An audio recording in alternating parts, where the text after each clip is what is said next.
What's up guys? In this tutorial, I will show you how to run the new AI-powered Bing Chat or Chat GPT as a Windows app on your PC.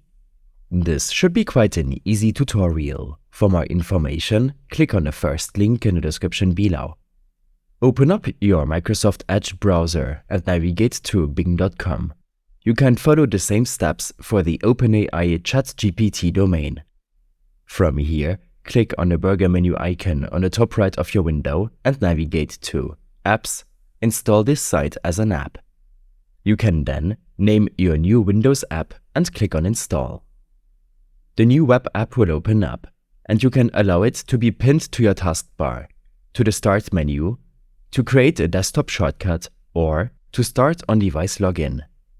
After making changes to these options, you can proceed to use Bing's ChatGPT 4 or ChatGPT from OpenAI as a standalone app on your PC. To make changes to these options in the future, simply open the new Windows app, head back to the burger menu, and then you can locate the options, App Permissions and Privacy Settings.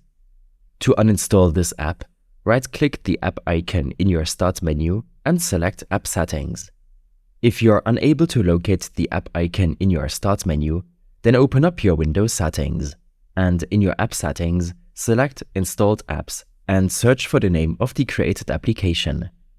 From here, scroll down and click on Uninstall. Make sure that the app is not running in the background, otherwise you won't be able to uninstall it. All of these steps and more information will be available in my extensive guide linked in the description below. I hope this helped you out. Leave a comment if you have any questions and see you in the next one.